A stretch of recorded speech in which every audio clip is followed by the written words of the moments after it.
कि आज भरत जी महाराज का मन उस माया रूपी मृग में फंस जाता है और जो भगवान का भजन करते थे वो धीरे धीरे भगवान का भजन छूट रहा है।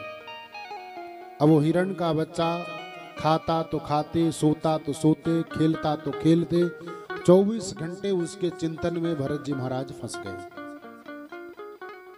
आचार्य सुखदेव भगवान राजा परीक्षित से कहते हैं कि मानव का शरीर मिला है भरत जी महाराज को और उस हिरण के बच्चे में आसक्त हो गए, फंस गए उस मोह में। एक दिन समय आया, भरत जी महाराज का बुढ़ापा आया, वृद्धावस्था को प्राप्त हुए और अंत समय आया, उनका जाने का समय आया। अपने उस मरण सैया में पड़े हुए हैं, बिस्तर पर पड़े हैं और चिंतन कर रहे हैं, क्योंकि जन्म जन्म मुनि जतन कराही, अंतराम कहीं आवत नाही। अंतिम समय में जिसका हम आप चिंतन करेंगे, अपनी वाणी से, अपने मुख से जो नाम उच्चारण करेंगे और जहां हम इस मन से जो जिस चीज का, जिस वस्तु का और जिस जीव का चिंतन करेंगे वही पुनर्जन्म होगा। आज भरत जी महाराज उस मृग का चिंतन करते हुए मन में विचार करते हैं कि मेरा जाने का समय आया और मैं जाने वाला हूं, मेरी मृत्यु होने वाली है और मेरे चले जाने के बाद इसको कौन भोजन देगा, इसके साथ कौन खेलेगा, इसकी रक्षा कौन करेगा, इससे स्नेह कौन करेगा।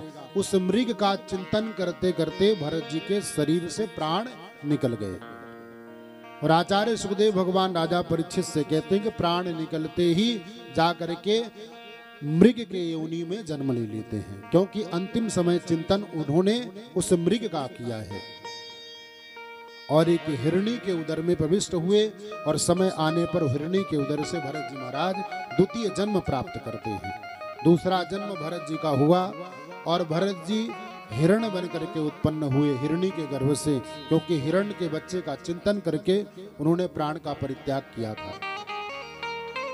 अंत समय में जिसका चिंतन हम आप करेंगे, इसलिए संत महात्मा माला जाप करते हैं, भगवान का नाम जाप करते हैं। तो भगवान का नाम एक बार भी अगर अंत समय में हमारे मुख से निकल गया और हमारे इस ध्यान में, चित्त में अगर एक बार भी स्मरण आ गया अंतिम समय में, तो भगवत प्राप्ति हो जाती है। आचार्य सुखदेव भगवान राजा परीक्षित से कहते हैं कि बस भगवान की कृपा इतनी बनी रही भरत जी पर कि पूर्व जन्म की संपूर्ण बातें भरत जी को याद हैं। अब भरत जी महाराज भरत रूपी जो मृग है, जिन्होंने जन्म लिया है, वो मृग संपूर्ण अपने पूर्व जीवन को याद करते हैं कि धन्य है मैं अभागा कि मुझे मानव का शरीर प्राप्त हुआ, मैंने भगवान की भक्ति नहीं करी, भगवान का भजन नहीं किया और भगवत प्राप्ति नहीं करी और अंत समय में मैं इस मृग के मोह में फंस करके अपने प्राणों का परित्याग किया। उसका फल ये मिला कि मैं युग मृग योनि में जन्म मिला मुझे। और भरत रूपी मृग मन में विचार करता है कि इस शरीर में, इस देह में भगवान का भजन तो नहीं हो सकता।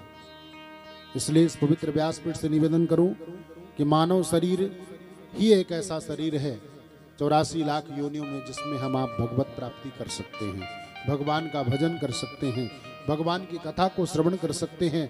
अन्यथा हमारी सनातन परंपरा में सर्व पूजनीय है कौन? गौ माता। गाय के शरीर में 33 करोड़ देवी और देवता वास करते हैं। जन्म से लेकर के मृत्यु मरणोपरांत तक कोई भी कर्म किया जाएगा तो सबसे पहले गाय के गोबर की आवश्यकता पड़ती है, गाय के मूत्र की आवश्यकता पड़ती है। आचार्य ब्राह्मण लोग जब पंचगव्य बनवाते हैं तो गाय के शरीर से 5 चीजें जो निकलती हैं, उन 5 चीजों को एकत्रित करके और आपको पूजन के लिए मंगवाते हैं। और इस पवित्र व्यासपीठ से निवेदन करूंगा कि गाय की बात है कि हम आप अपने जीवन में एक गाय की सेवा का संकल्प अवश्य लें।